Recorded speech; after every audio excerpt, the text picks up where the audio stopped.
Good morning everyone to our morning game drive.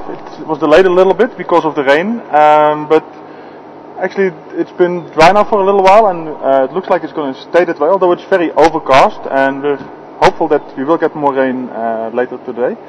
But we decided to still go out a little bit. Also, one of the reasons for that is that we have a special guest with us today. His name is Marc, and you will see him a bit later. He will also do some of the presenting a bit later. He just came here to see how things are at Wild Earth TV, and also just to try his hand at presenting. So, and hopefully that'll work out. We had a nice chat yesterday, and we will introduce him to you a little bit later.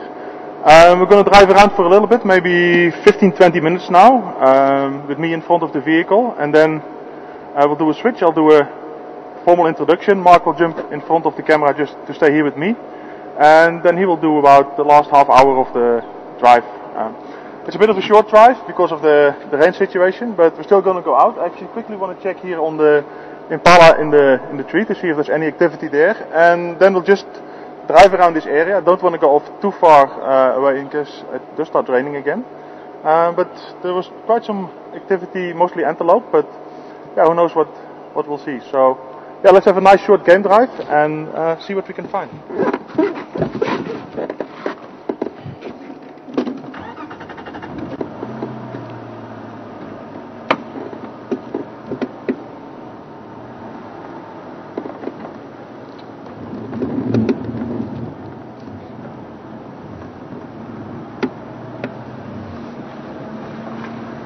I must be driving a little bit careful now, because first of all we've got two people at the back. Herman is doing camera work, and Marc is also sitting here.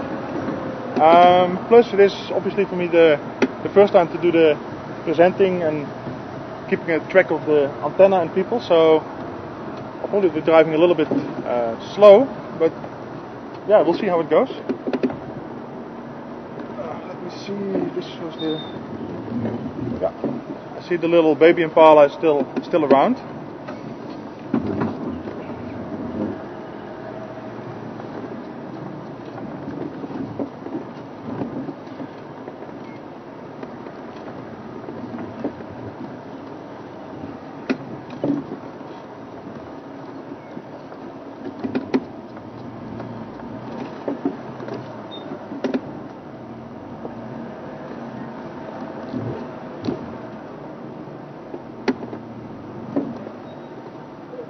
It doesn't look actually as if it's been eaten too much, but yeah, by hanging there with the rain, it definitely looks a lot worse. It also smells a lot worse, but from the looks of it, not too much of it has actually been eaten by the leopard that killed it. Maybe because you also had another kill around here. We saw the other baby Impala as well in the tree. Maybe because of the surplus of kills, the other one was more favorable than this one, and this one got abandoned. But if it's not the mammals or the leopards or the hyenas that actually get it, you can see still nothing is wasted in nature, because it's the insects. They will take care of it and actually recycle, in this case the baby Impala, back to nutrients that other animals in the end that live off the insects, or even the plants that create some nutrients in the soil. So nothing is ever wasted. So let's drive back out here and go have a look at quarantine.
For those of you that might be wondering where Rexon is, well, Rexon was in camp earlier this morning, but because we made a judgment call about the weather and it didn't look like it was going to dry up for quite a long while, so actually we decided that Rexon would go back home for the moment and would come back when the rain would stop. But since it will obviously take him some time to get back here, yeah, that's actually why he didn't, why he's not on the vehicle at the moment. But he's in the areas, and we might definitely gonna see him a little bit later.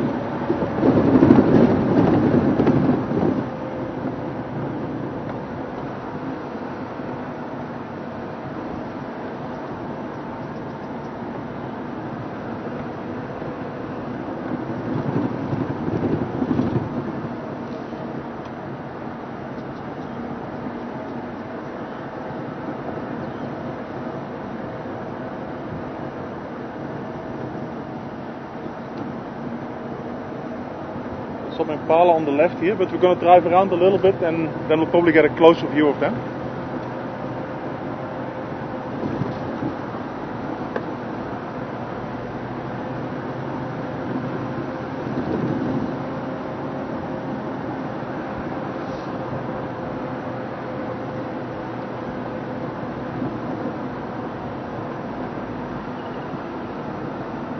It was actually quite a nice amount of rain that we got last night. Started raining around 3 o'clock, I believe, with some thunder and lightning, which always enjoy. So I think we must say thanks to Simon and Rexon for their little rain dance last evening, because it seems to have worked very well. Maybe we can ask them to do another one tonight and see if we can create a pattern here. Okay, I'm going to turn left here and then we'll have a look at those Impala.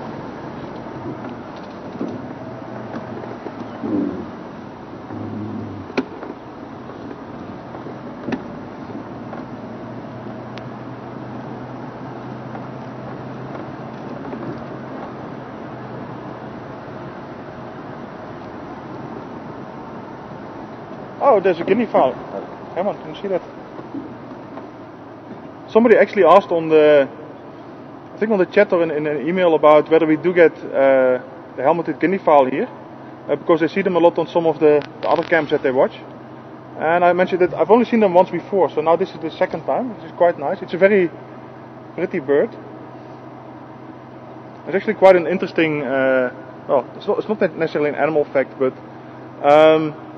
you know, also in our country we celebrate Carnival or the Mardi Gras, and even in the city where I come from, our symbol for that city is actually the tarantaal or the helmeted guinea fowl, which doesn't occur in Holland definitely, but and I don't know how it happened, but actually this bird is the symbol of the Mardi Gras of the village I come from. We call it a tullepetaan. Okay, let's move on.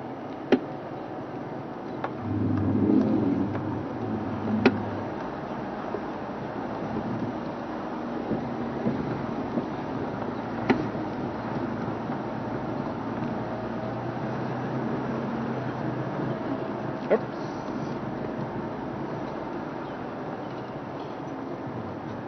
There's definitely a lot of Impala around here. See if we can spot some baby ones as well.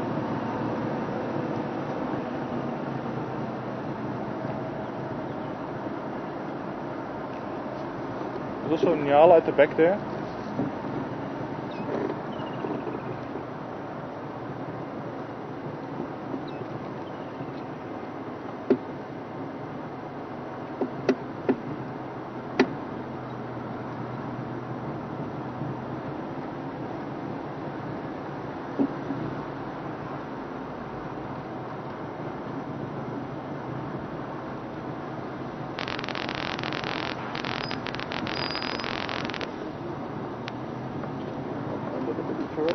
Ah, there's a little baby one, Herman. You see it on the right there, just jumping.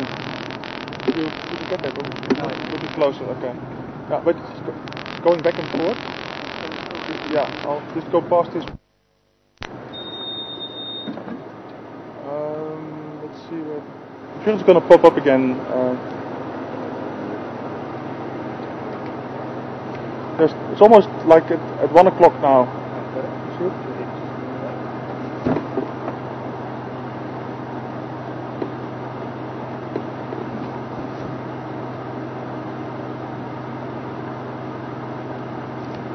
Let me just turn the vehicle a little bit so you can.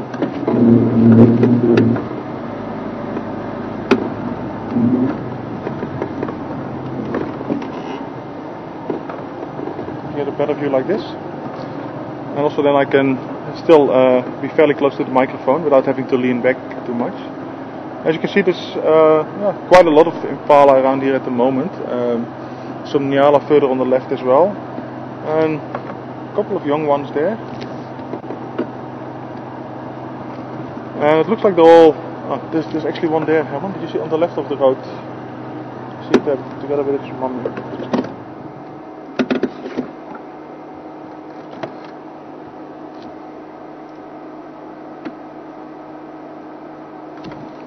Clearly enjoying all the fresh grass and probably even the dew on it. It's nice and fresh now after the rains we had last night.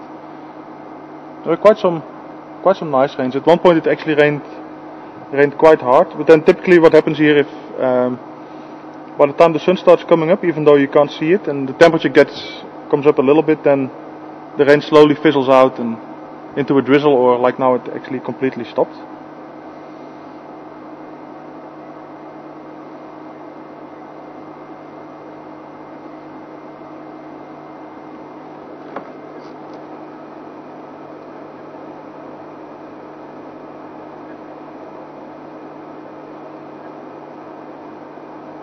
It's always amazing to me that these little animals, antelopes, that they're actually so quickly that they can keep up with the group, with the herd. It's, especially if you compare it to maybe to human babies that are basically helpless for, well, I guess a couple of years before they can take care of themselves. It's so different with lots of animals in nature that very quickly, out of necessity, they have to be able to keep up.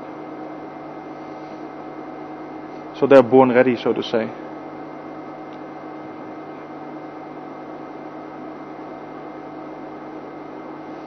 Beautiful nyala bulldog further on the left as well.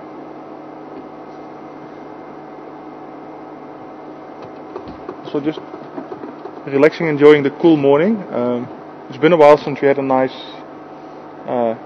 cool, fresh morning like this. Now, I don't know if it's possible, if it would show on camera, but if you focus on the side here, you can actually see the nice dew drops or the rain drops on the plants. I don't know if that'll show on the camera, but yeah.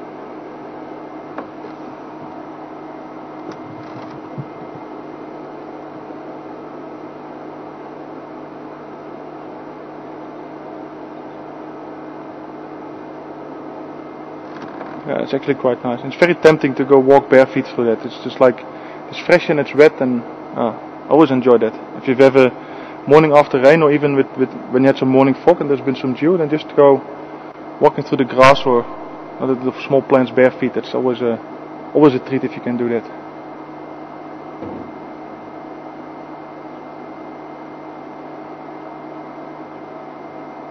But let's move on a little bit, see what else we can see for a couple more minutes, and then I'll jump off the vehicle and get Marc next to me, and then we'll do a quick switch, and then you can get to meet Marc. We met him yesterday around the fire, and we had a very nice chat. He's very experienced. I'm sure he'll tell you a lot about it himself as well, but he has done quite a lot of guiding in this area, different places of Sabi Sands and around here, but also other countries in Africa. So lots of experience, lots of knowledge. Or maybe we should have a quick. Before we drive, have a quick look at those Two little baby impalas on the right here.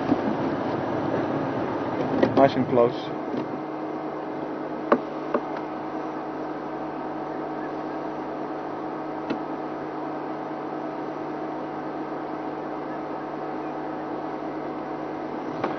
And I'm just not gonna talk now for a little bit, just let you enjoy the sight of those little baby impalas and the two male impalas sparring behind them.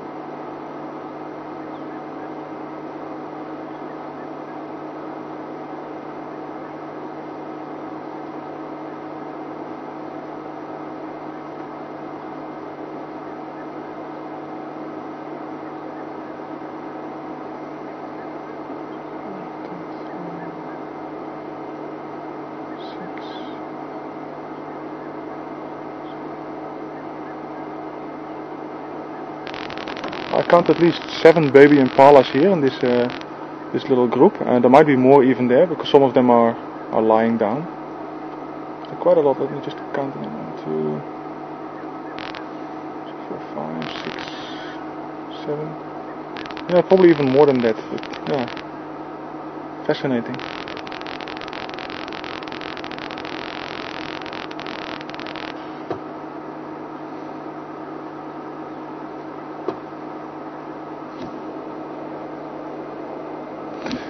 Yeah, let's move on a little bit so that we can do the switch and not disturb the impala by jumping off the vehicle suddenly too close to them. So we're just going to drive forward a little bit and then I'm going to introduce Marc to you.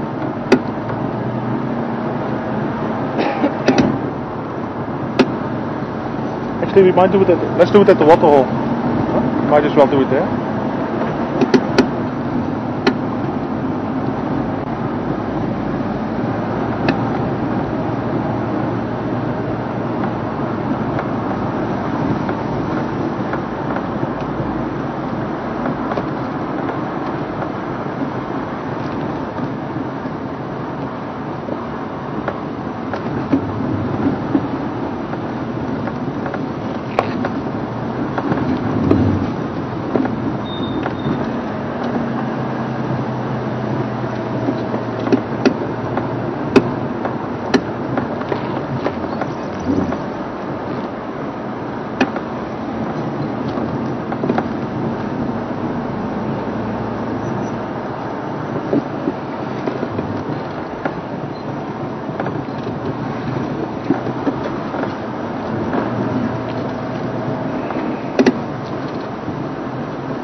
Sabir, come in please. Go ahead. Can you go stand down for a minute?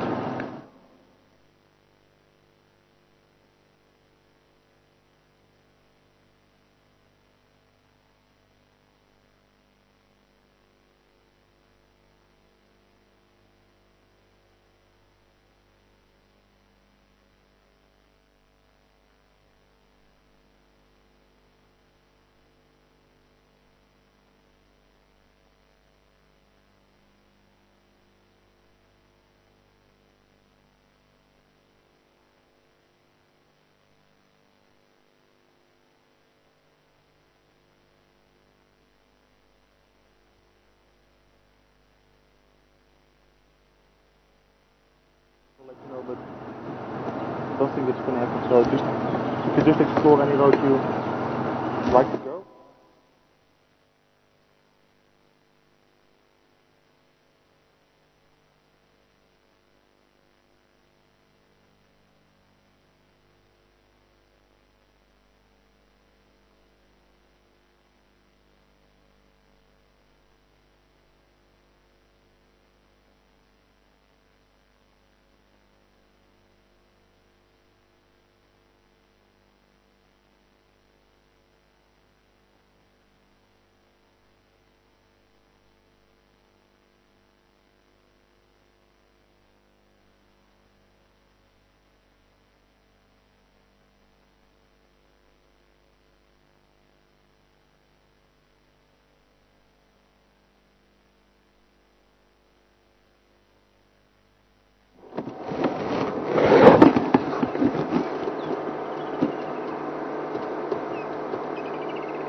Okay, we're in the picture.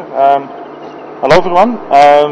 So yeah, just very privileged actually to be able to introduce Marc to you. He's a very experienced person and he's coming here to check out the presenting, see what Wild Earth is all about, and whether there's a fit between him and Wild Earth. And for today he's going to do the last half hour he's going to be presenting, just also to get a feel for how that works and things like that. He's, as I said, he's a very experienced guide with lots of knowledge, so I'm sure he'll be able to tell you lots of interesting things. And before I talk too long, because it's not about me now, it's about Marc, so just want to say welcome Marc. I hope you're going to enjoy a couple of days here, and that definitely we're going to see a lot of you here in the future. So I'm just going to jump behind the camera and thanks. It's up to you now. Hello everybody, my name is Marc. I'm very excited to be here. It's been a little while since I've been in the Sabi Sand, and I hope that I can keep up with the good work that's been happening up till now, and let's go and see what we can find.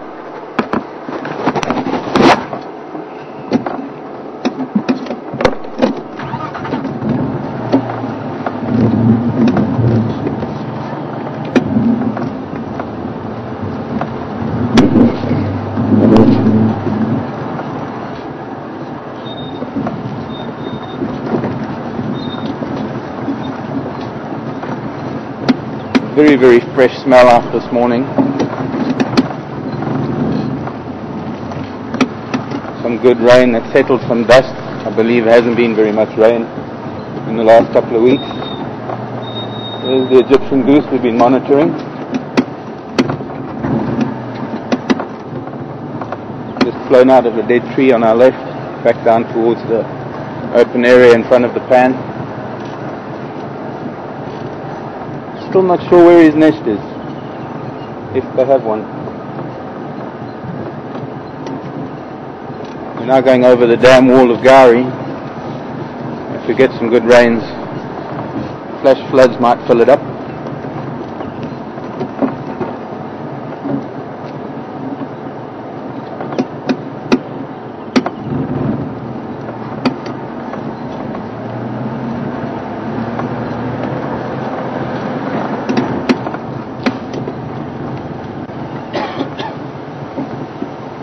One beautiful thing about having rain after many days of dry weather is that it wipes the slate clean as far as all the tracks are concerned.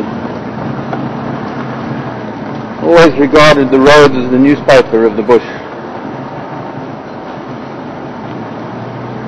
And it's very nice to start a new day on a clean slate. It's like reading a newspaper that they print every day's news on the same page. We have a raptor flying off to our left. Looks like it might end up in a dry tree.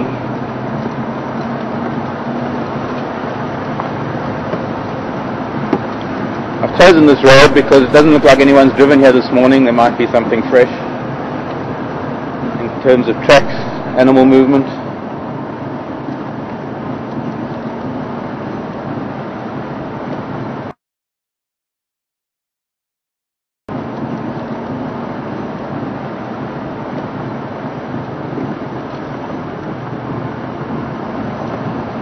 I think I was last in the Sabi Sand about 6 or 7 years ago. I first came to the Sabi Sand about 22 years ago in the northern part of the Sabi Sand, which is not far from where we are now.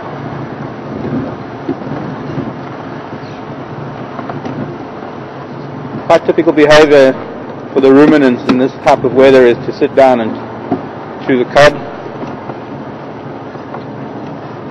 process the food that they've been harvesting most of the night.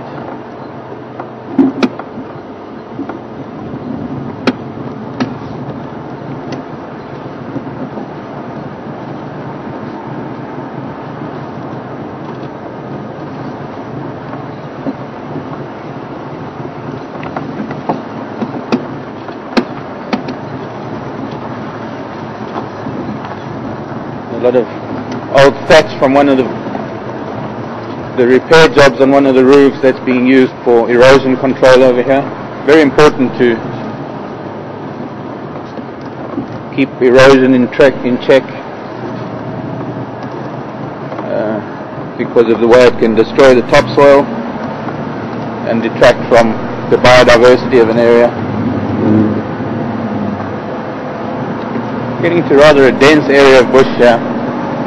Lovely and green, a lot of new growth, some new flowers coming out.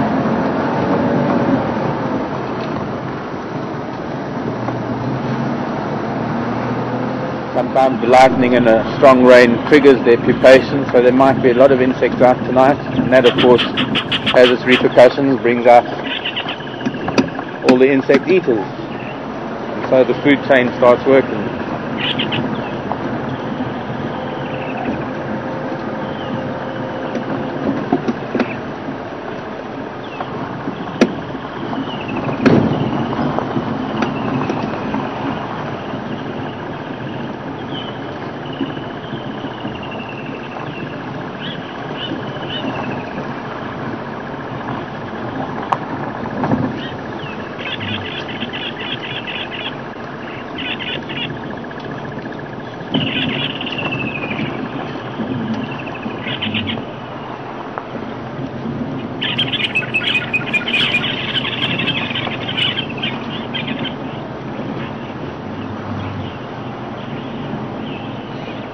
A lot of the ground cover at the moment is all pioneer stuff, especially on the big open areas. Not too much of the grass is coming through.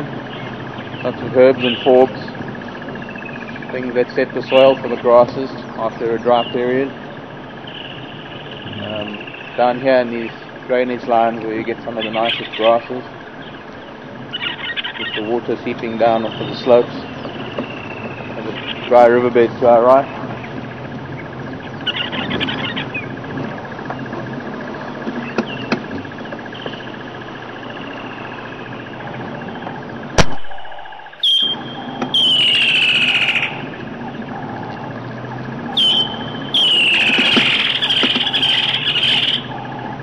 Flows after very heavy rains. Of course, being the beginning of the wet season, most of the rain soaks into the ground. It's only once the ground is saturated and then a heavy rain comes that you get these little riverbeds flowing. Looks like this one might have had some water in it from last night, but it would have seeped in very quickly. And they flow into bigger ones, which eventually flow into more permanent streams. Sometimes even get catfish coming up some of these dry riverbeds. If it flows long enough. Sometimes it'll flow for 2 or 3 days, depends on the rainfall, but they need quite a massive rain to get going. Squirrels on our left.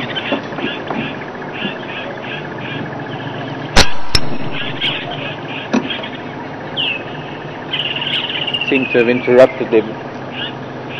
Looked like there was a little bit of interaction between two of them.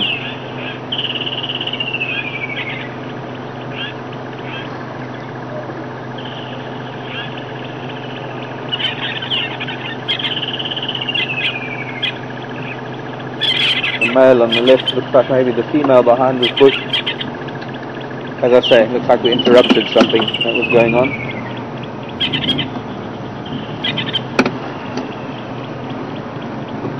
Tree squirrels have a very, very harsh alarm call that recognizable by most animals. They shout at eagles, they shout at snakes, they shout at leopards. And it's often a good marker that something's happening when you hear the squirrels and their alarm calls. Because they have very keen eyesight. And they know every little square inch of their little territories.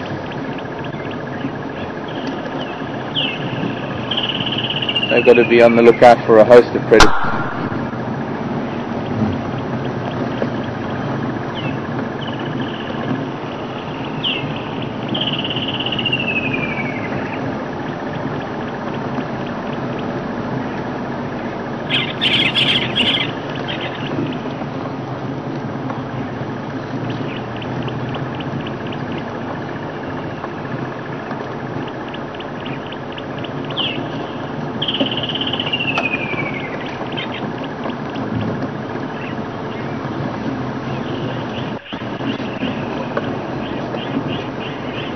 Here an oriole.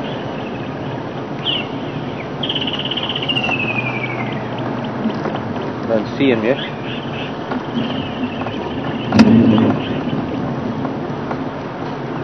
Must have moved on.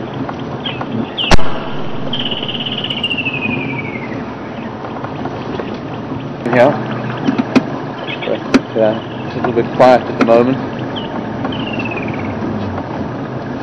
In terms of animals, the birds are very busy.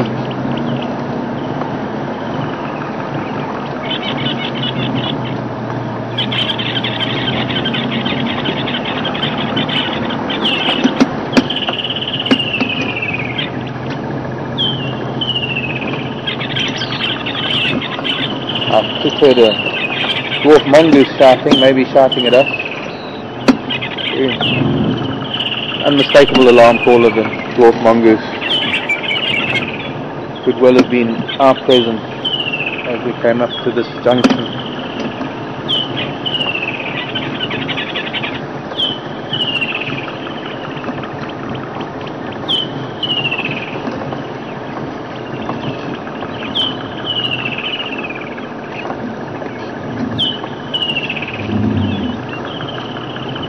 Old giant termite mound.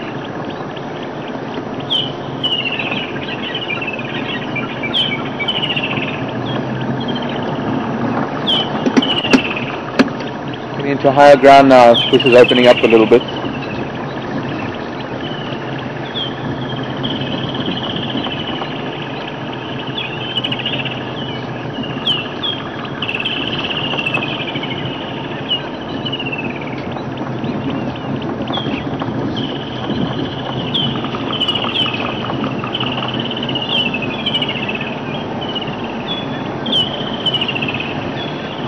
As the humidity increases, so do the sounds of the cicadas.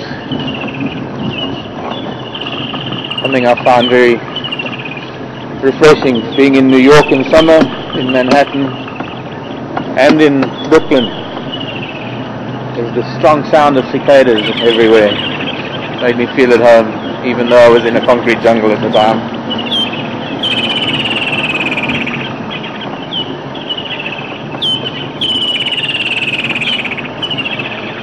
Unmistakable sound of the woodland kingfishers declaring territory this time of the year. They only visit us in the summer. Very beautiful birds. Kingfishers that don't fish very much, don't fish at all, they live on insects. A number of kingfishers that live in the bush that don't have much to do with the water. In fact, one can almost identify the different kingfisher species, whether you're along the water or in the bush.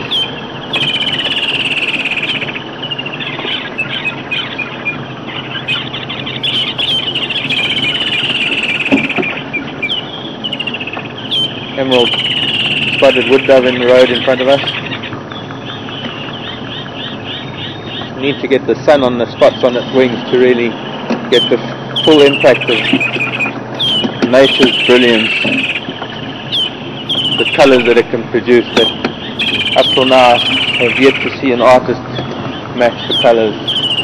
Some of the birds and the insects beautiful metallic colors.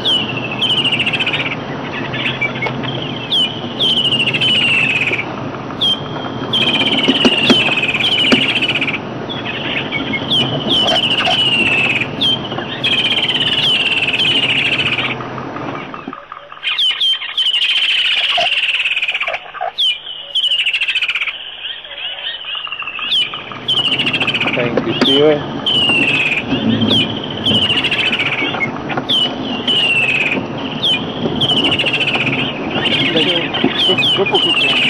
The Griffelshoek Dam. Yeah, that's a beautiful big dam. Very quiet.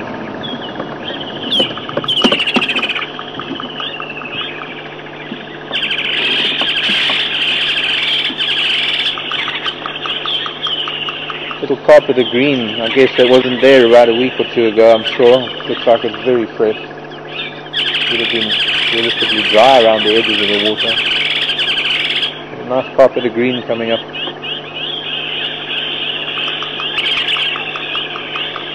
Prime real estate for the buffalo weavers. I think they couldn't have chosen a better site.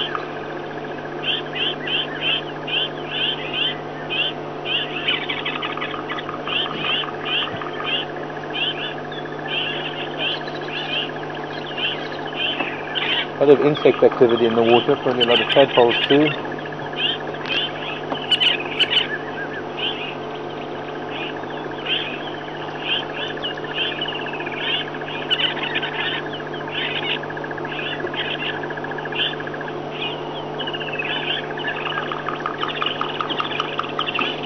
Let's move on.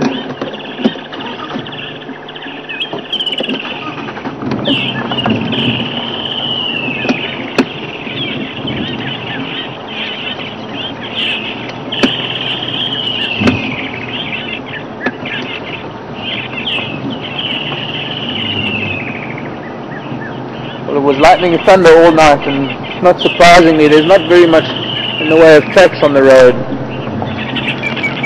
Sound being a very important aspect to an animal's senses, or an animal's early warning systems at night, whether or not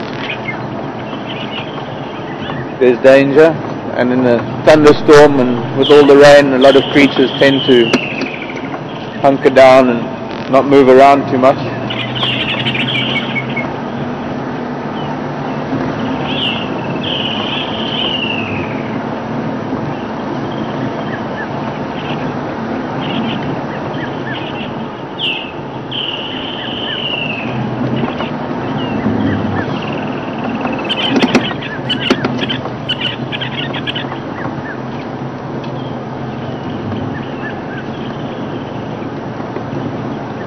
The day clearing up a little bit, clouds not opening, but it is certainly lifting, getting higher.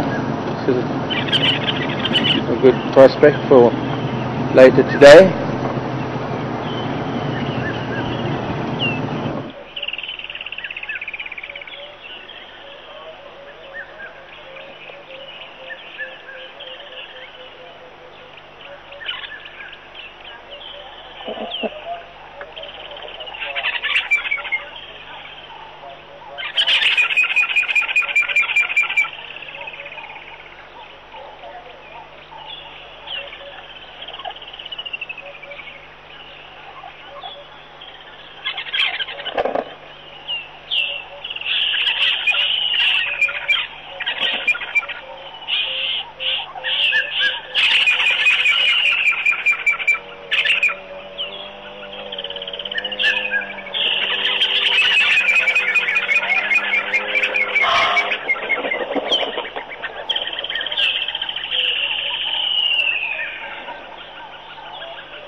One of the beauties of the wet season on our left are the flowers that start coming out. These look like a type of gladiolus.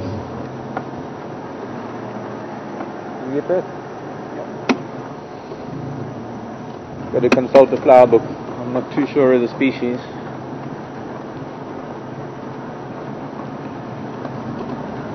But the beginning of the flowers that are coming out, and along with them will come the butterflies.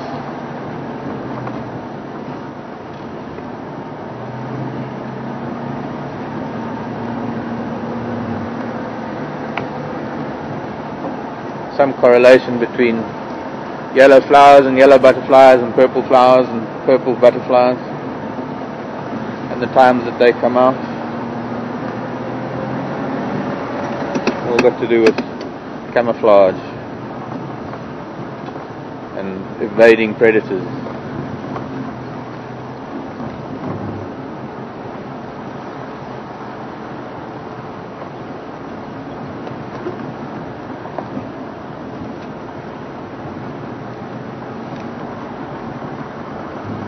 We're going to be making our way to meet up with Rexon for a short walk.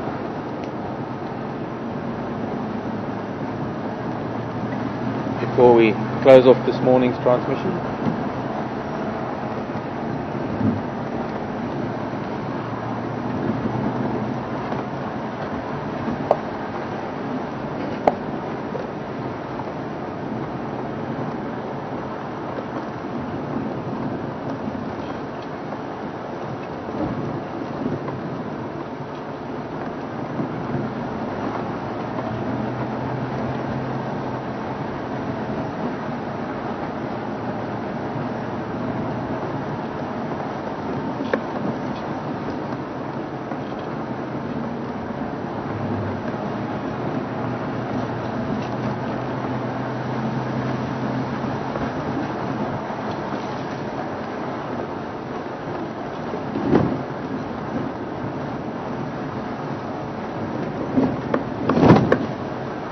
Mind bumps.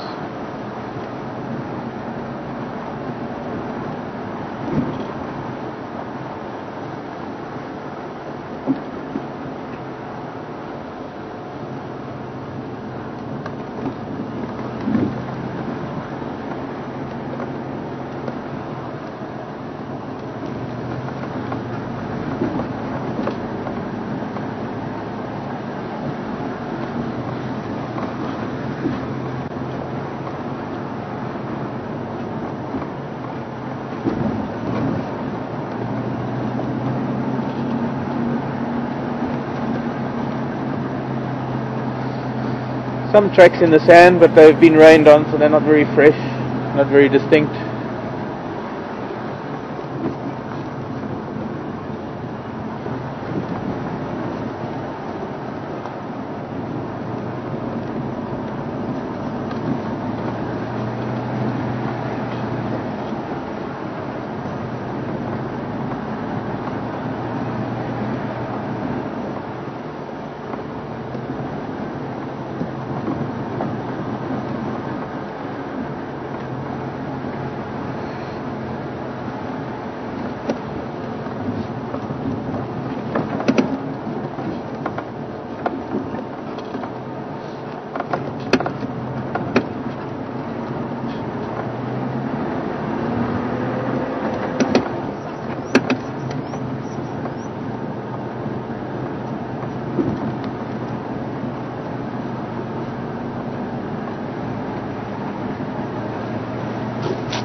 I've just seen a korhan or a bustard doing its territorial display, which is a very interesting thing. We'll see if we can pick it up again. Not very often that they'll do it in the same place, but he flew up just left of the big tree, and this type of display, this bird flies straight up and folds its wings in and drops like a stone. And if I can find something to tap with, I might be able to get it to do that again.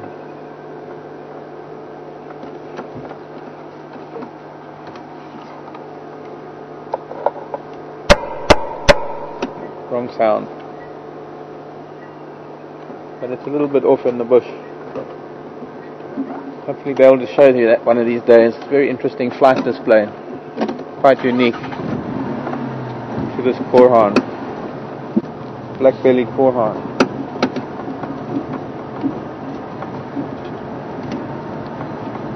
Puffs out its big fluffy black chest and just folds its wings in and drops like a stone.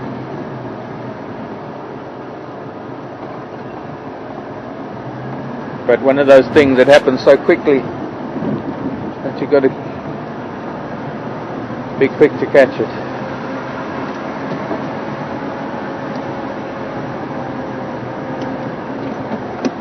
The korhans are a smaller member of the bustard family. The bustard are the largest flighted birds in the world, and typically found on open grassland areas. The big Kori bustard, gosh, must stand 3 odd feet tall. Huge bird. Feeds on insects and reptiles.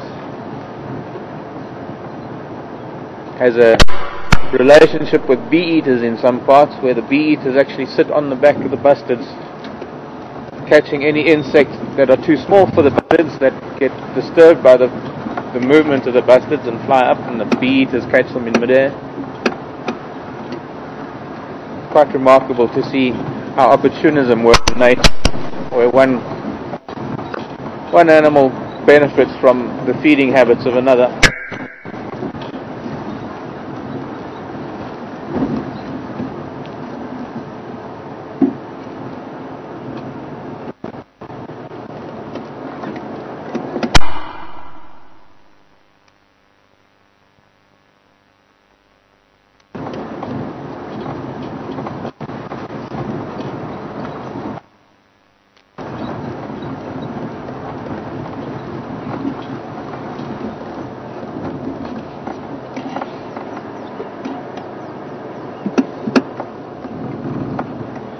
Okay, we're closing down for now.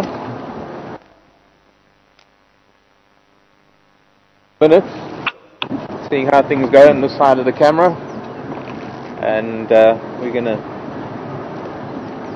start up again, I guess, when we meet up with Rexon for a bit of a walk. So thank you very much for this. Carry on. Bye for now.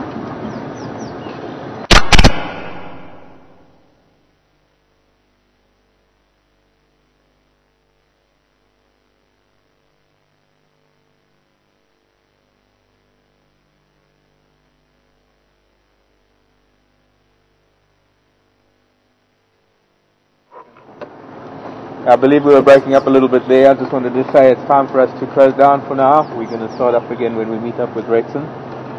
We're going to do a little bit of a walk. It's been a pleasure doing these last few minutes with you. I hope that I'll see you again later this afternoon. I hope to have a bit more luck later, but the bush is the bush, and we hope we get what we can get, and we'll see you later.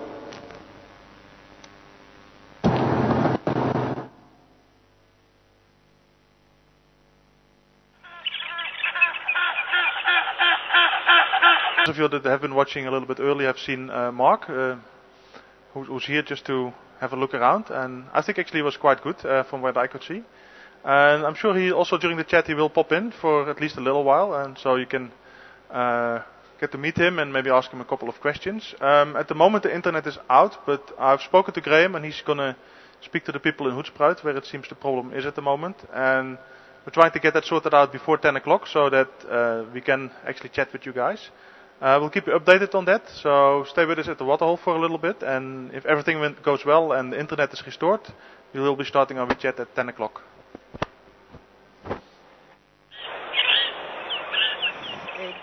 Final control, I think the internet's still down, but Pete is going to reboot something up there to your results.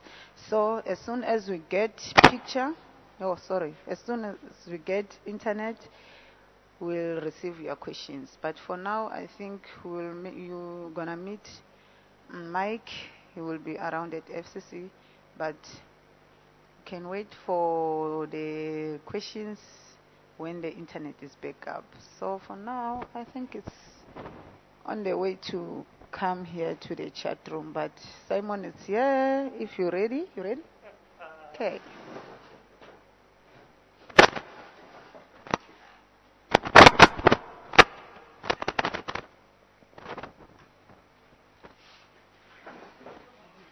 Let's move over. Good morning, everybody. Simon here, Final Control, Wild Air TV. Yeah, it seems like it's one of those days with a little bit of rain this morning, which was wonderful, causing us a little bit of delay for the game drive. But as you saw, we did go out. To where Pete started out a little bit and then introduced Marc, person that's just trying out the presenter role. And from what I saw, he's done a good job. But right now the internet is kind of down. But as you know, things here, we typically the show goes on. So it's right now. Unfortunately, we won't be able to get your questions. But as Pete mentioned, Pete Brott is going to go try to reset the one switch here to see. To see if we're gonna be able to do that. So hang tight. Here's Marc here. Hi all, nice to be here in the control room. It's a little bit overwhelming seeing all these monitors, but I'm sure I'll get used to it eventually. Easier looking at a bunch of trees than a bunch of screens. And looking forward to the next hour. We still have the internet down at the moment. I believe I'm going to double check that right now. And in the meantime, I'm just going to switch over to the water hole. But just stay tuned. We're going to hopefully get the internet back up and running soon to be able to answer some of your questions, the viewers. So 1 second, I'm going to turn the mic down here and check the internet. So in the meantime, enjoy Gary Waterhole.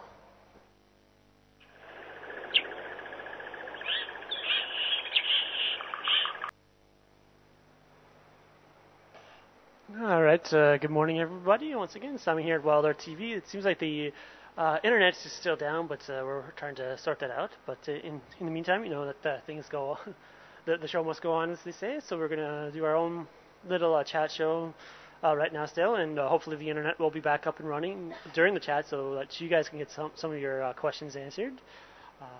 So just gonna introduce myself again. My name is Simon here at Wilder TV. So normally we would ask if you had any questions, but we don't, and I'll just let everybody else introduce themselves here. Hi everybody, this is Marc. I'm quite new to the team. Been introduced today. I did a little bit of a drive this morning. We'll be doing a little drive again this afternoon, and I'll be staying around for a few days. Good morning, everyone. Thanks for joining us. I hope there will be a lot of people that are watching this. It's a great pleasure for myself meeting Marc, especially. I've watched his drive going out. It's really, really fascinating. It's amazing the knowledge that he have. I'm looking forward. I have a question for you, Marc. How long have you been in this industry? Well, good question, and thanks for the kind words, Rexon. Very nice of you. I think in terms of the industry, about 22 years, but I've been in the bush most of my life. I've been very lucky to have grown up in the Timbavati, and it's not too far north of here, slightly different habitat, and have spent some time in the Sabi Sand over the years, starting in the mid-80s, and again in the mid-90s, and once again, very nice to be back in the Sabi Sand after quite an absence. It's really amazing. You can see that behind he's got a lot of background. 22 years in industry has been long. For myself, I'm 16 years in this industry. So I'm born around, and most of the time I express myself that I'm born under the tree, surrounded by the wildlife. That is true. So I'll hand the mic over to the master of Wisho. Yeah, it's interesting how we all find our individual niches here a little bit. As some of you know that Pete's really good with the technical side on everything, and then we've got two great presenters. And yeah, I noticed that just from the little bit you did today, it's amazing your knowledge and of everything. It'll be. I'm looking forward to watching the afternoon drive as well. Yeah. Yeah. So what do you think of the Jiga, our game drive vehicle? It's probably slightly different than you're used to seeing. It is a little, I have to admit. I'm glad it's a Land Rover. I have one of my own, although it's 30 years old, a little bit older than this model. And yes, the equipment is certainly different to the average game drive vehicle. Instead of the seats, I've got to keep track of the aerial and the trees, as well as, of course, when you're sitting there on the back of that swinging chair and making sure that I'm not throwing you around like a bucking bronco. But I'm sure that becomes second nature once I've done a few drives, getting to know that you're on the back of the vehicle, and that the aerial is a key element to the whole broadcasting thing, and that if we lose that, we lose contact with all our viewers out there. I'm having a question for you. Maybe most of people are much more interested because you are our neighbor. Timbavati is not far from Service Center itself. It's just between open road. You go to a reserve there, wildlife, and the other side is Tasheri and Timbavati, all the way down there. So how you get to find us, wildlife? Where do you get this from? Internet or word of mouth? Well, a little bit of both. Both from the internet, but also from word of mouth. I had heard of Wild Earth. I was very intrigued with the idea of being able to watch a game drive live on the internet, especially not being in the Sabi Sand for so long, and having spent the last few years, in fact, down in the Cape, in the Western Cape, which is mostly a botanical area rather than a wildlife area. There are some animals, but the key feature of the Western Cape is its biodiversity of plant species. And being down there, missed the elephants terribly, missed the bush terribly, and was very, very lucky to find Wild Earth and keep up with what was happening in the Sabi Sand over the last few months. So then the time you come here, you are familiar with all the presenters and the cameramen that are here on Wild Earth? Very much so. I didn't get to see the cameraman too much. Maybe we need to do something about that. But yes, I felt that you were already a friend, Rickson, by the time I got here. I'm looking forward to meeting Peter. I've seen him quite a bit too. And I'm really, really pleased to be working with you. It's an honor. Yeah, thank you so much you, Mark. Also, I hope and wish good luck for you to join us on the team. We'll be much happy if we join someone like you who's got knowledge. It's also going to build up from the team, and edge-wise it's really very good. It's where we are looking forward. We have boys here that sometimes we need to build them up, give them courage to do something, which is really, I'm impressed the way Simon do things out into the bush. I'm sure in the very near future he might be a guide, he might be something out into the bush. He have that initiative to go out and do something. You can see it's really have that. Maybe, you'll become a presenter in future. Yeah, thank you for that, Rex. Yeah, it's great to get the knowledge from everybody. I do hope to learn more, and that's one thing I'm looking forward to is learning more from Rexon, as well as Mark, you're able to join us. It'll be really fascinating because, just last night we were sitting around the fire and lots of various insects came around, and you seem to know a lot of them as well as some of the trees, so it'll be a lot of fun getting to learn everything from the bush. I'm from a little bit of the concrete jungles back in the United States myself, but I have a little bit of wildlife knowledge, so it'll be a lot of fun. And speaking of wildlife, I'll just cut back to the waterhole for everybody to show. Yeah, it's still there, and we're just going to be chatting around a little bit. And let's Mark is learning a little bit of the controls right now. He's showing you around. There is the Gowrie pan or dam, the natural water hole. That's of course dry right now, as there's no real rain. But it was great this morning. We did get a nice little thunderstorm that started around 3:30, 4 o'clock, and lasted for a couple hours, and then we had some rain. Oh, and looks like that's an Egyptian goose.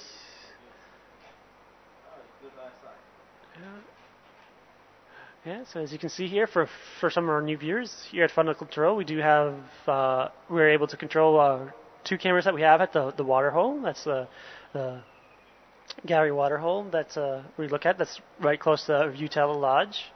And yeah, so we're able to sit in here and monitor and look for animals. And with the cameras, there's no real sound to them, and that means the animals are just able to be themselves. And you can see things like the Egyptian goose. Let's hand over the mic to Mike. Mike, can tell us something more about the Egyptian goose? There was people that were not on drive. Maybe they were much more interested to hear you right here. Maybe some of them that have been at school, work. But a little bit background, a little bit of information about Egyptian goose, if you don't mind.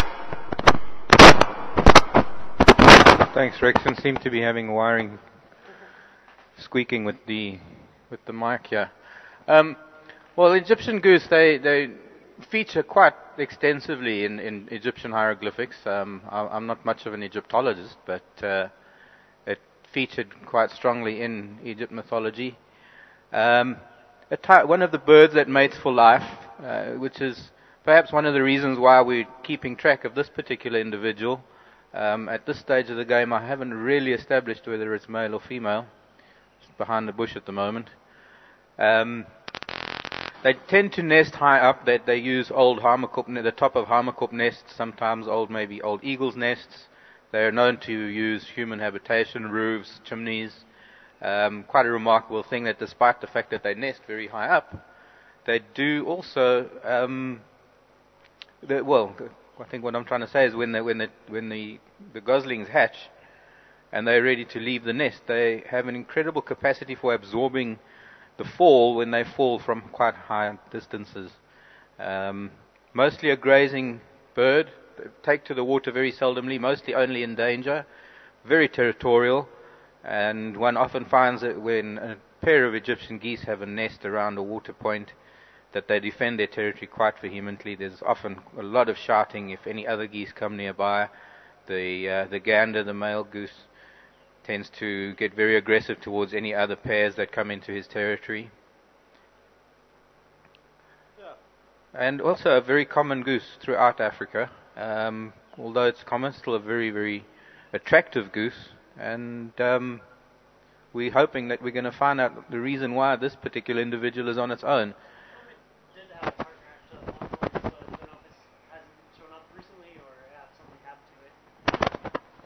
Yeah, this I'm just explaining to Mark that, and I guess for some of the other viewers, this goose at one point did have a partner. It's just ducked behind the bushes again.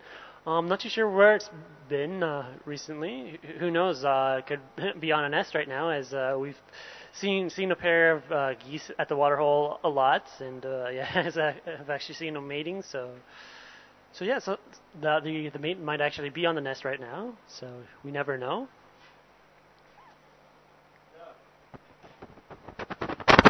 What are your thoughts, Rexon? Yeah, it's really, for me, I'm a lot more impressed. It's really, I can see whoever was not with us on the drive, that was Marc, giving a background of Egyptian geese. Very, very good knowledge, as we all can hear, that we are looking forward for more to come out. But maybe this afternoon, stay with us on the drive. Michael will be out with me. I will be doing the camera. To show him around in the area, roads and other areas, and the possibilities of finding leopards around in the area, and do his skills of tracking. It will be an amazing drive. I hope, although we can't have internet, I believe everyone, whoever you are, you're enjoying we chat, and with Marc here, myself, and Simon, most of you used to us. It's a really amazing day. So I'll hand this mic over to Simon. Yeah, it's an amazing day, and sorry about the audio. We're still having there's probably a loose wire in the microphone here at the final control. We're still working on one of the many things on our list. As you might imagine, it's a little difficult bringing you live wildlife television 24 hours a day from the African bush, but it's one of the fun challenges. I'll just cut back to us here in the final control. But yeah, it's just one of the fun challenges of it, and you learn something new every day, whether it be animal-wise or electronic-wise or computer-wise. So it's a lot of fun. And yeah, unfortunately right now our internet's down, but I'm sure some of you are in our chat rooms chatting around, and that's always a lot of fun. That's another unique thing about Wild Earth, is the interactions between us and everyone out there, and it's people all over the world that are chatting, and it's always a lot of fun being in the chat rooms. I don't know if you've been to the Ning social network at all yet, Mark, but that's a place where there's a chat room there that people can chat, as well as people post videos and pictures from our game drives, which is always fascinating. Unfortunately, had very, very little time over there, and hoping to catch up quite a bit, in fact, in the next few days. I've had rather limited access to a computer of late, being stuck in the city, and well, for some of us, it makes it easier to be on a computer. For me, it was a little bit harder. Somehow, despite being in the bush, I've had easier access on the computer being in the bush. But yes, looking forward to the chat rooms, looking forward to getting to know the regular viewers, looking forward to building up a relationship with not only them out there, but of course with all of you in here. Got a really warm feeling when I came in, and that was really nice, that you got a really nice team going, and it would be a pleasure to be a part of that. Yes. Yeah. Yeah, you want to say something? Thank you so much again. I'm a happy man today, especially as I said from the beginning. We met Mark. Mark, it's my first time yesterday. Yes, for quick beer, and I was off to the village. It's really, really amazing here. I just wanna let you know on Wheel Walk we have found that the problem on the Jika, it's everything sorted out, everything is ready. Pit Pride have managed, so we are going to, be on the walk on Monday. But at the same time, 9 o'clock Central Time, we will be live again. We will continue today. We were missing a very special a tracking of a leopard. The equipment itself, it just break down. I believe it's a devil on the, on the equipment. It's really, it's amazing. Few days, like we were doing, how can we survive out in the bush? We can hear there's a lot of interference. But if you do something like walking, check out, we don't have those problems. Today it was a very big, we were shifting a little bit of the focus of the walk. Because yesterday I announced that we are going to complete how can we survive out into the bush finally, and get all the right thing that I left out and view in front of everyone and know exactly how to do. Today we were going to follow up on the leopard. We have drag mark of the leopard, whoever with us on the drive yesterday. You have seen us driving off into the bush trying to check the leopard, but was not lucky. Today we were there going on foot, find the leopard on foot. It will be, it's supposed to be amazing and a wonderful drive to show you how can we do here in service and tracking, more especially meeting me as a Shangan presenter, which I grew up in the area, as you all know, that under the tree surrounded by Big Five. So it's really amazing. I'm looking forward. And finally, look like Jika and the net is up. So we are going to hear much from the question that come through. And in the meantime, we're just going to go back to the water hole as we kind of catch up on some of the questions. All right. Yeah, just a quick question from Roseanne. Where is Mark from? Hi, Roseanne. Thank you for that.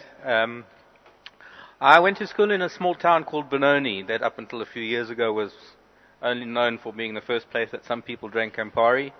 But in the last few years, it's become very well known as the place where a famous actress in Hollywood comes from. It's a small town east of Johannesburg in South Africa.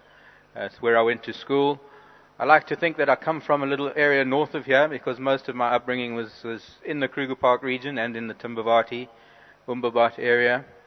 And that's where my love grew. That's where I developed my love and passion for everything wild, anything that lives and moves and grows. And looking now at another question from Karen in Virginia. Thank you, very much for the comments. Just reading, if you give me a minute, and we.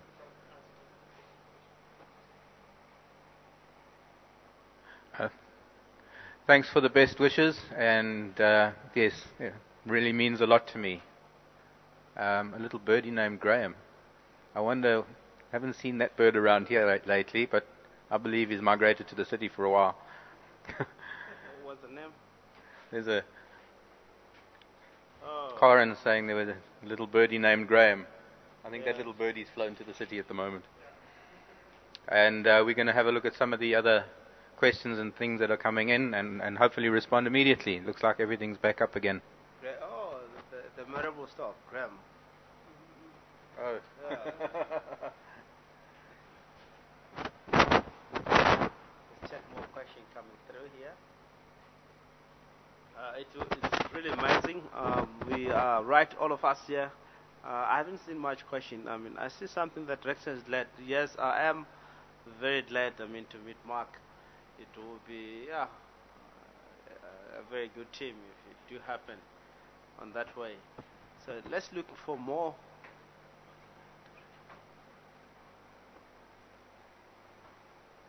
There's a problem there, but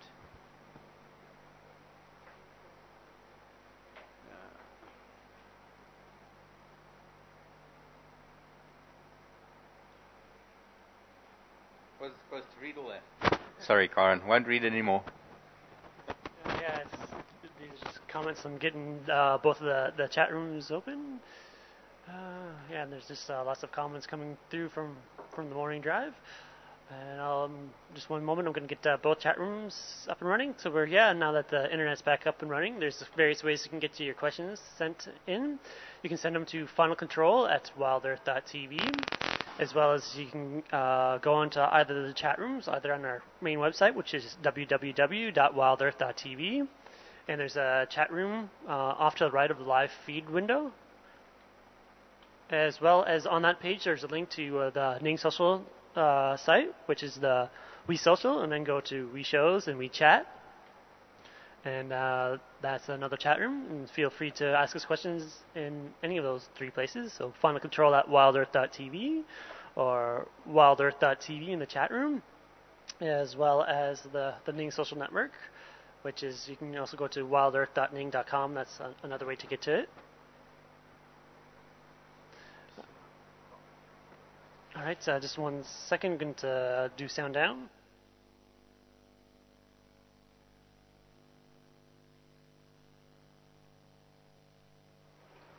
Alright, and we have Mark has a question coming in from Karen. He's just wondering what his last name is.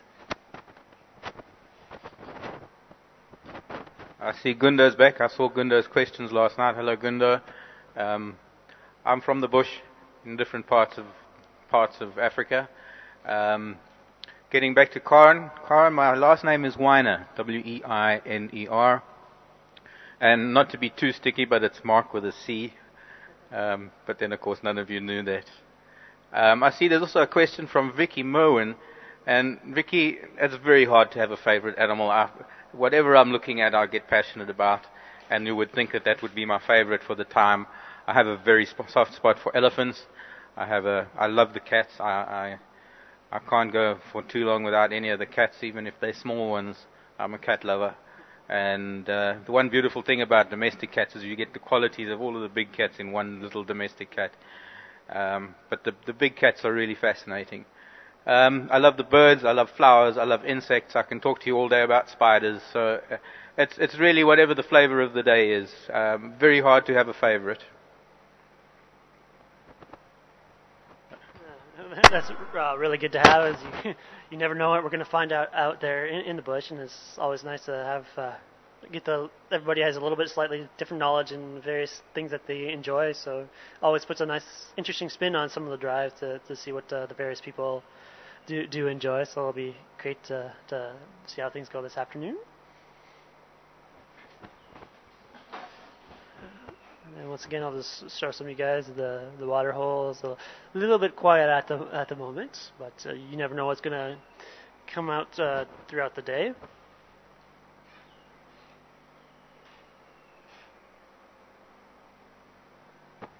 I'm just going through emails now. I just wanted to thank Deb Weston for her comments as well. It's very nice to have so much feedback already, and it was only a few minutes or an hour ago that I was doing it.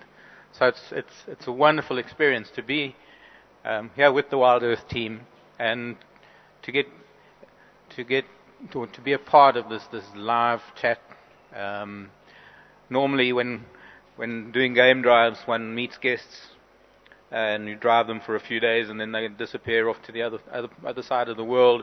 And this is a way to keep in touch. This is a wonderful way that you're permanently guests on our Land Rover, and we can develop a very nice relationship. Yeah, one of the things that you'll catch on pretty quick is a lot of our viewers out there are really quick to respond, and they're really welcoming to everybody. It's amazing. It's like I say, I really do enjoy all the interactions and just pretty much the live instantaneous feedback from you guys, as well as you guys have the same with us. That's one of the things that if you stick around a little bit, you'll start to understand. And yeah, that's why some people ask for more information, as it's amazing. They keep track of pretty much everything, and some of them I think know us more more than we know each other. So. And they're just yeah, we're just sort of going through the chats, seeing if we missed any questions, and going through the email as well. As some of you know that our internet was down for a little bit. It might.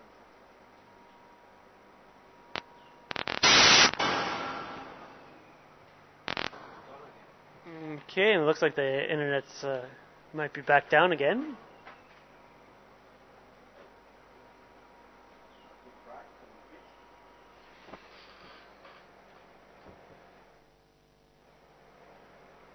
Yeah, so it looks like once again the internet's down.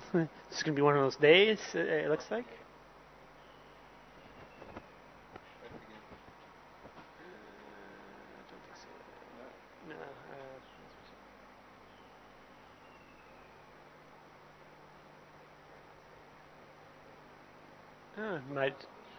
Might be up, so we're just going to refresh the chat page. So sorry if we didn't get to some of your questions. We have to chat. Yep, looks like it's back up, and a question came into your final control.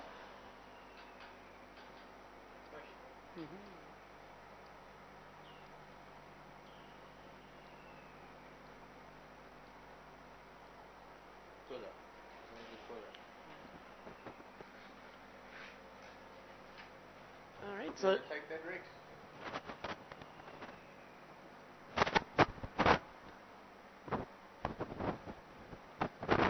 We're just responding now to a question from Colleen from Aquila regarding hyena. I'm just trying to place the places that she's talking about. Hyena can travel very far, depending on the part of the world that they live in. Hyena territories in this part of the world with a relatively dense bush are a lot smaller than perhaps hyenas territories in areas like the Kalahari, which is much sparser. Territories are much bigger. But solitary hyena are known to travel quite far distances. Maybe Rex can help me with the names of these places. Yeah, Nkoro is not far from us. It's from here plus minus. We are separated 10-15 kilometers east. So it's not the distance. Hyena can travel that far. It depends on how actually when it comes to survival, where they're most successful. If it's a big kill down at Kruger National Park, and the hyena can able to get a scent of that carcass, from here they can cross the boundary furthermore deep into Kruger and go and try to consume on that. And then reacting to the comment about the hyena, that missing part of its ear. It's not uncommon for animals, especially the ears, because they're soft, they stick up, and in fights, in skirmishes, one of the first parts of the body that's going to get in the way and that can get torn is an ear. And much like we identify elephant and lion with marks in the ears, we can do so with hyena. So it would be really important to know that the tear in the ear is the same tear in the hyena that you were talking about. But not impossible that it's the same animal.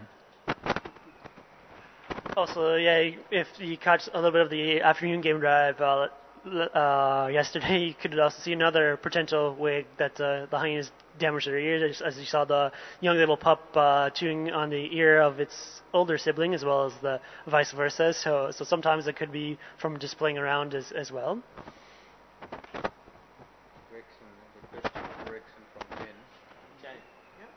What's the? Where is the question?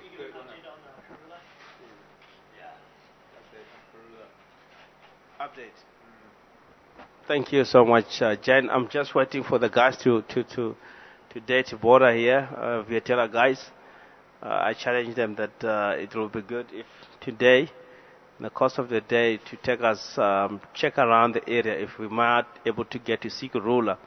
So I will be looking forward today to join with the guys. If it do happen, I'll joining them now. I'll also call them on the radar that I'm waiting for them to go out and check around the area, because it will be interesting information if we can able to see gorilla around in the area, more especially with the cubs. Okay, it looks like we're a little bit behind with questions here since we were down. From Vicky Merwin, we'll talk about spiders, Vicky. They're wonderful creatures. I know some people don't like them, but you just got to know a little bit about them and see how fantastic their lives can be. Dakman asked a question, and well, it's a little bit personal. Scariest moment in the bush? I've had plenty. Spend most of my time in the bush on foot, and being on foot in different parts of Africa in very wild areas, one is often confronted by animals that object to human presence. Mostly mock chargers, also living in places where we have permanent elephant in camp. Often scary moments when walking home at night in the dark, either an elephant or a hippo behind the bush. But I think my one-time scariest moment, which will probably elicit some questions, was a run-in that I had with an elephant about 10, 11 years ago, and very lucky to have walked away from that. And we're going to move on. Karen, thanks for your comments and question again. I'm full of story. I'd love to sit all day and tell you stories, and I'm sure we'll get to do that around the fire. Around the fire is definitely the best place for stories. It's very hard to pinpoint anything particular that stands out in all of my bush experiences. There are incidences from Kenya, Tanzania, from the Okavango Delta that I've had. Couldn't think of one off the top of my head, but some really remarkable things, sometimes only with insects, sometimes with lions, sometimes with crocodiles, not involving me, of course, but just really unique sightings that don't happen very often. The thing about nature, you never know. You can be looking at a bare patch of nature like we have with the cameras on the waterhole, and any moment something can come out and blow our minds with something we've never seen before. And I think that's what keeps most of us going in the bush, is the chance of seeing something that is so totally out of the ordinary and something that we've never seen. No matter how long you live in the bush, no matter how much you've done, there's always something new to learn, and animals will always surprise us with things that we've never seen them do. So I think that's probably maybe what's keeping you watching, and it's what's keeping us out there trying to find the stuff. And Gunda, thanks for that. I'm not too sure what you mean special game drives. I have in the past, if concentrated on either only elephant or only certain creatures where people have requested. Sometimes I've only done a flower drive, sometimes only birds. So I guess you could say specialist game drives rather than special. I just love being out there. I love the fact that it is just so unpredictable that any time of the day something can happen. Gunda is asking more questions about hyena. Very hard to just generalize some of these questions, but how rough can hyena position fights be in a hyena clan until death? Well, when the alpha female does move on, normally it's her offspring that become the new alpha or the new leader of the pack. It's normally a bloodline thing, queen giving over to the princess, as it were. I'm not aware of internal fighting, but certainly amongst different hyena clans there can be fights. What nature normally does is in any confrontation between members of the same species, one is invariably stronger than the other, and before it gets too bad, excuse me, often one animal will acquiesce, one animal will give way to the more dominant. It's only really where two animals that are equally matched, that have equal dominant, or rather, each animal that has a strong feeling about its motives, and with matching strengths, it's when things can get a little bit more difficult. That's when things can get rough. It happens in some of the larger animals. It has happened with lion. It's happened with elephant. It's happened with kudu, even impala, where two matched males can fight until one of them, if not both, in some cases die. But it's very unusual that fights get to that point, because nature doesn't really tolerate aggression, outright aggression. There are often other things for animals to do, what we call displacement aggression, where aggression can be taken out on plants and inanimate objects like the ground. So when one does see a fight with two equally matched males, it's usually a very, very unique thing to watch. Okay, thank you so much. We have a lot of knowledge from Marc. I just want to say, I don't want to interrupt. I'm off now. I will be going out with the Vietela guys. Looking forward. Check, scratch around Jeff Gurula. We'll be, myself and Herman off for hunting. We'll be coming back and give you more details on that. Thank you so much, Marc. Nice to meet you. I'm off. Thanks, Rex, and enjoy the rest of your day. I look forward to this afternoon when we'll be out together. Rexon's going to be my cameraman, but also he's going to make sure that I don't get lost out there, since I'm not too familiar with the roads, as we found this morning. Megan, nice to know that there's someone out there that enjoys spiders, and I agree with you. It's really sad when people do squish them, because they essentially are our allies. Having spiders around helps us control things like flies, mosquitoes, cockroaches, and other pests that we don't like. And they're really great in the garden because of their abilities to control some of the pests that we don't like. Would like to see this hyena that Duckman and you guys are talking about. And maybe I need to look on YouTube. I believe there's something on YouTube about it, maybe just to keep up with what you're talking about.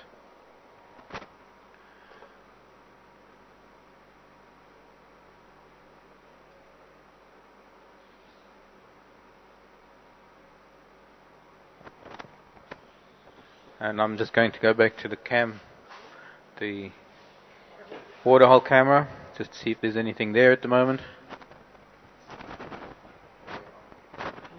Yeah, the ACT. Yeah. Yeah, and also just quickly go on to another computer that we have a little laptop going now that we're going to slowly work on those strap lines that you've been seeing recently. Those are the little pop-up lines. I guess some of you have noticed that come up with the names of the presenter, the cameraman, and the person in the director, as well as some of our programs. We're working on integrating that into our system. And so we have another laptop, and if you notice me looking off to my left, that's what I was doing. And so I'm going to look at the other chat room right now, as been catching up on various things. So if we haven't gotten to your questions, we do apologize.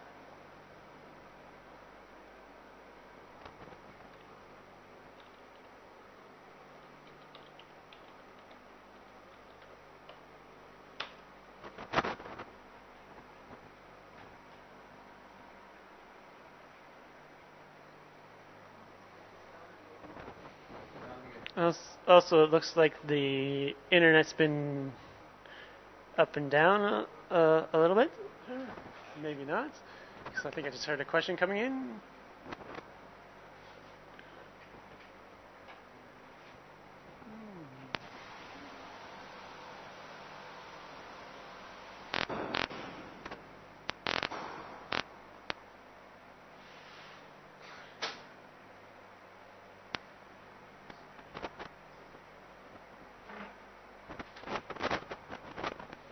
Hi Sharon, thanks for that. Yes, very happy to be here too. I don't know about picking flowers. I'll certainly pick some of the more common ones. And yes, they're starting to pop out now, and I'm really looking forward to seeing the different flowers that are going to be coming up. Sometimes you can get successions of rain in one year that bring out flowers that won't come out in the next year because the succession isn't there. Certain things need a certain amount of rain to get the leaves growing, and then they need continued rain to bring the flowers out. So you don't always have the same flowers coming every year, but always happy to pick the flowers for the ladies. Very soft spot of mine, yes.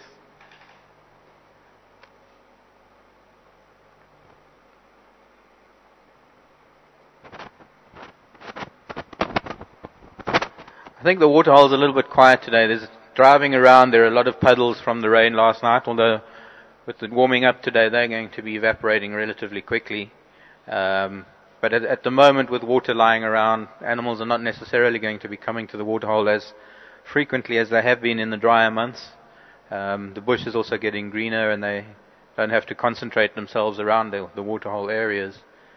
But we will keep our eyes open, and as soon as there's any movement, we'll be sure to zoom in on it. I just want to welcome everybody that's tuning in now to WeChat. It's been an interesting morning so far. This morning we did get some rain, so there was a delay on the morning drive. We got out there maybe 7:30, quarter to 8 or so, and we have Marc here, who's trying out as presenter, and he's done a great job. He did Pete Brott started off the first 15 minutes of the drive, and then Marc finished up.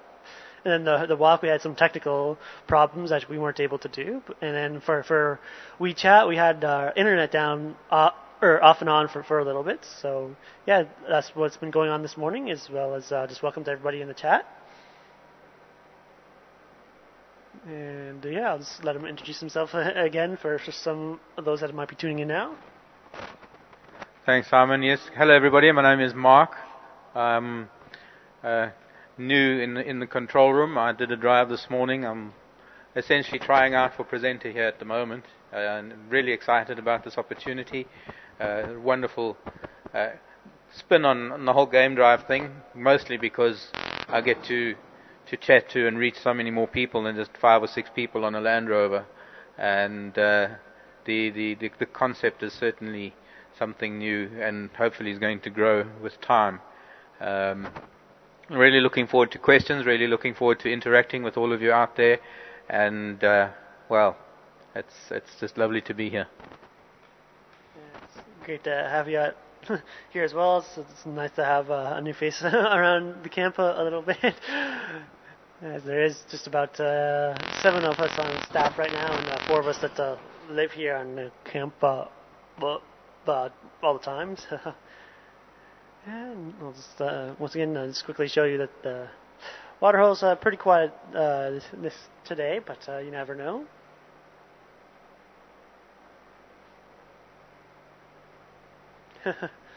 Yeah, Karen's just mentioning that there's many of us we addicts out there in cyberspace. Yeah, there's a lot of people that do tune in to Wild Earth and on through most of the day. So yeah, you'll learn that yeah, it's a lot of fun being here with Wild Earth and meeting a whole bunch of people. And yeah, on Game Drives we do have keep a little counter on the Zap Live, our website, and we've had a couple hundred to up to, I think we've had 700 at one point when we started doing the counts.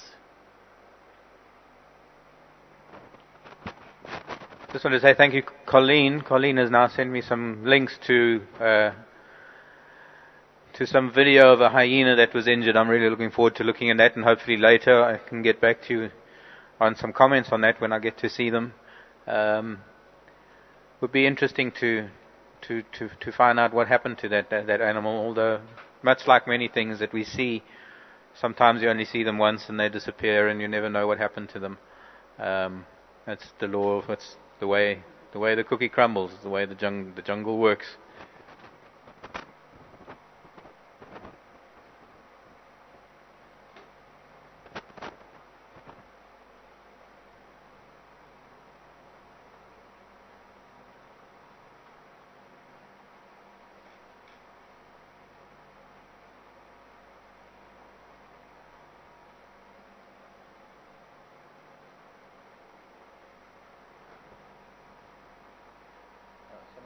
past the waterhole.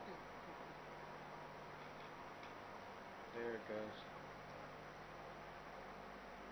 Where are we? So we can switch back and forth to whichever camera you want. Yeah.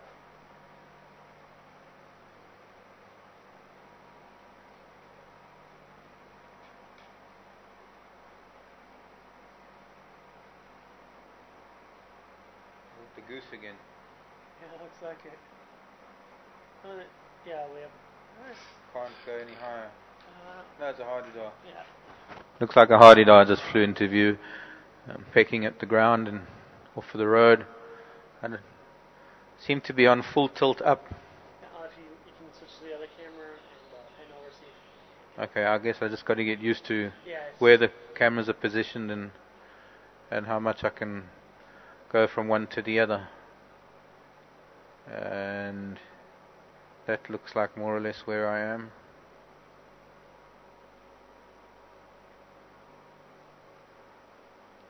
A little bit more to the right.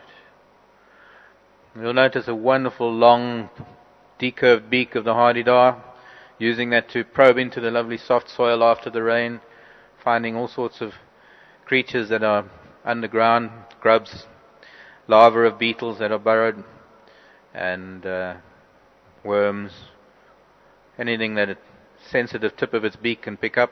We're now losing it behind a bush.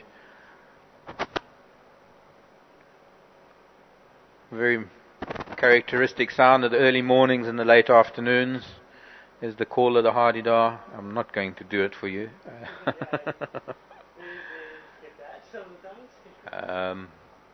But it almost signals the start of the workday and the end of the workday, and in some African cultures they call it the chaile bird. Chaile meaning knock off work, and 5 o'clock in the afternoons you get the hardy-dars returning to their nest, doing their characteristic call, and it's almost like the end of work bell. Tools down, off you go, back to the nest.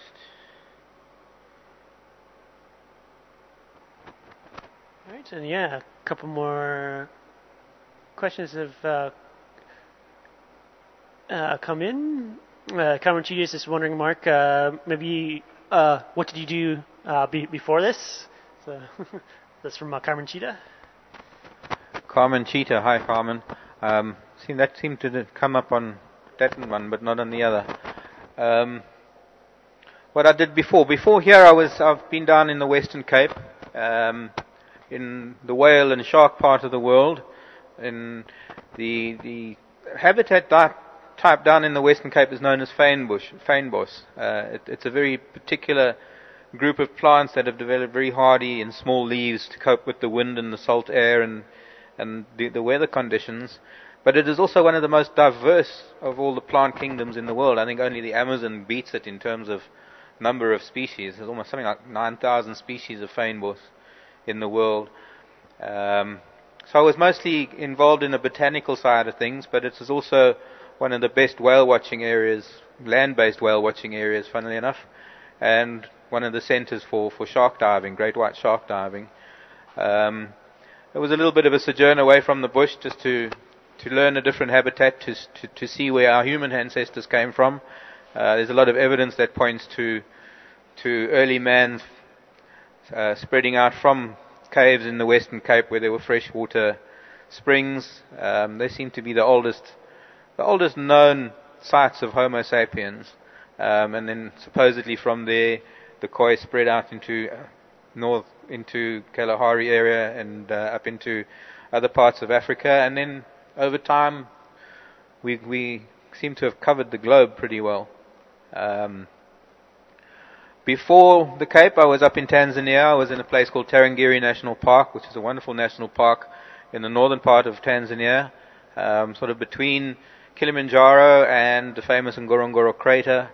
It's probably one of the densest elephant populated parks in Africa, and beautiful big swamps that elephants used to accumulate in their thousands in the dry season. It was a really wonderful experience doing walks and drives in that part of the world. And going back before then, there have been many other national parks and reserves in other parts of Africa, in Kenya, Tanzania, Lower Zambezi, on the Zambian side, the Lower Zambezi National Park, as well as the Okavango Delta in Botswana. Most of my South African experience has been here in the Sabi Sand.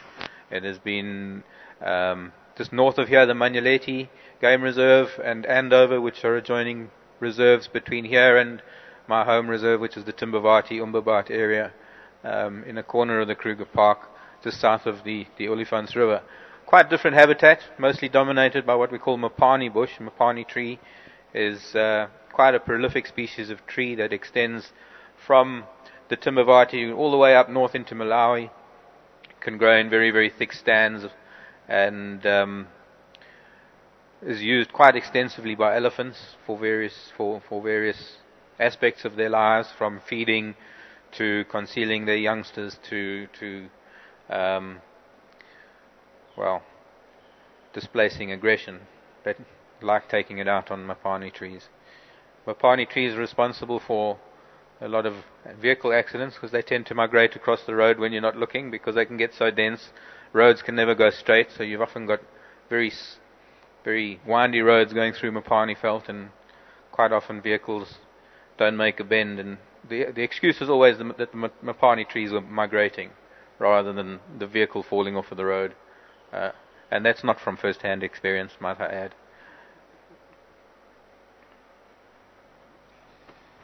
It's fascinating, and looks like a couple more questions came in. Vicky was wondering about the water hole, if they're going to fill it anytime soon. That's what I cut back to you. She's saying that it's looking a little down. Not too sure. I'll have to check on that. Maybe talk with Rexon or Sapiwe to maybe mention it. Don't know. So they might.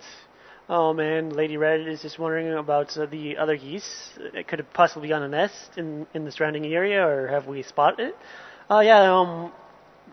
For some of those that are new, there's usually been a pair of Egyptian geese here at the water hole, and we've just been seeing one recently. So who knows? One possibly could be on a nest somewhere right now, but we don't know. We haven't seen it yet, and we haven't seen the other one in a while, unless some of you might have seen it when we were asleep. So not too sure where the mate of the one goose that we saw earlier during the chat is.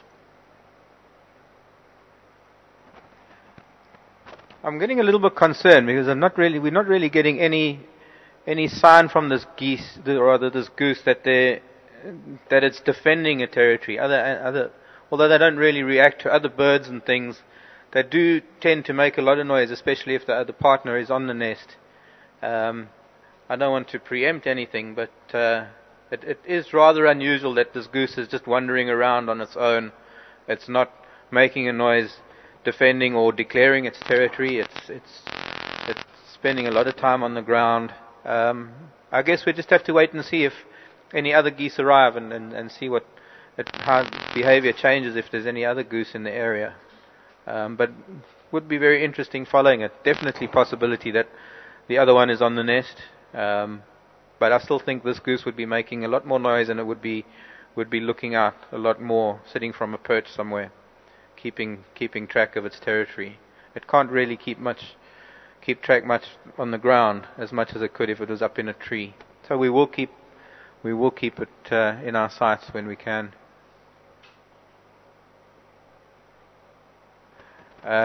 David Keane is asking about gorillas. Well, David, I wish. I got really close to both gorillas and chimps in Tanzania. Unfortunately, I didn't. I have yet to go to Uganda or to Rwanda to see the gorillas, and I think that's got to be on one of the tops of my list of things that I still have to do, and I will get around to it. I hope one day. I think it's on the list for everybody to get to see the gorillas while we still can.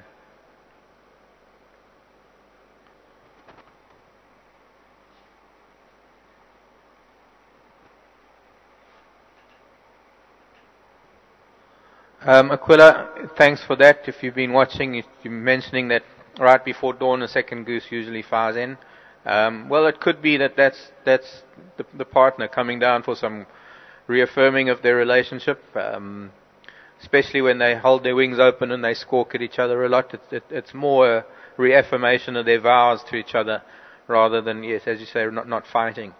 So, promising that you've noticed that. I think we need to look at that ourselves. I'll be up then before dawn tomorrow to have a look, to see if we can see anything and maybe answer some of the questions about this goose and his absent mate at the moment. Yeah, I think it would be good to follow up on that, to try and locate the other goose, to see if it might have a nest somewhere out there. So maybe, do what Rexon has done in the past, looking for leopards. So maybe now we can look to try and see where the mate of this goose is, as I know that's probably a lot of questions on everybody's mind, as well as mine as well, as I've been wondering where the partner has been. I know that it's been showing up once in a while, I think, but yeah, it looks like we're out. Okay. Hi, Colleen. Good question about kudu and lionesses. I'm just reading through the question again. I'm not too sure where Styx is. I think it depends on the age and the size of the lioness. I know certain areas, for example, up in the Selous, in lion studies that were done up in the Selous, the average chest circumference of the lionesses up in Selous are a lot bigger than lionesses in Serengeti, for example, or down here in the south. And whether that's an adaptation to the larger animals that they're bringing down a lot of buffalo, especially in the dry season when the buffalo come down to the lakes. There's larger chest area, larger muscle capacity in the chest, allows them to tackle the buffalo without the help of the male, which is not really common in other parts of Africa, where normally going for larger animals they need the power of the male or at least a couple of other lionesses. I have seen lionesses here in the Sabi Sand, funnily enough, bringing down full-grown wildebeest on their own. So it's I wouldn't say it's a very common thing, but it must be a really, really amazing sighting to see a lioness that takes down a kudu, a full-grown kudu on her own, especially if it's a male kudu, a bull. They're not small animals. They're extremely strong. They have extremely strong legs. So it must be quite a large lioness that is able to do that. I hope that answers your question, Colleen.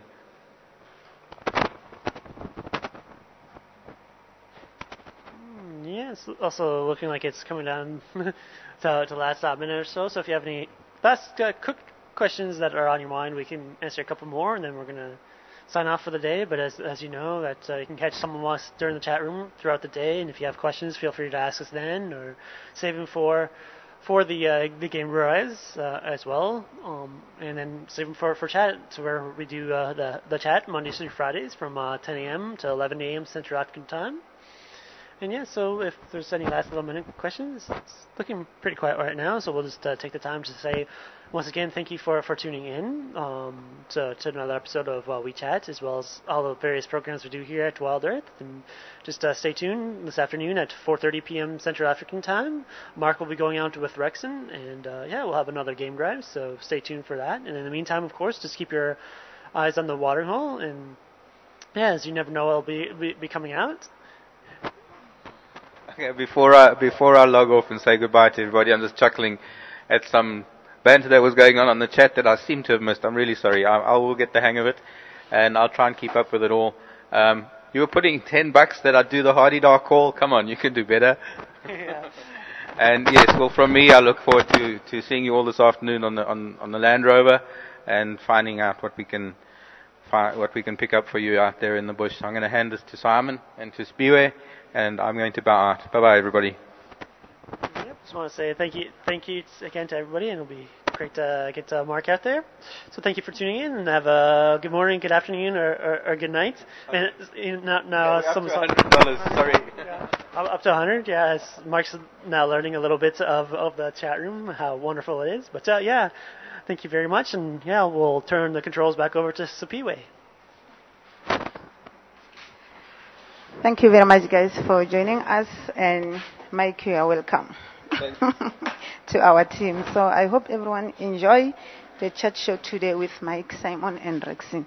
So I think soon we're gonna cut back to Gary and enjoy water wars. But at the moment, nothing happening. It's quiet, and it's cool today outside. It's not hot, but we get little bit rain last night, so I think it's cool. Yeah.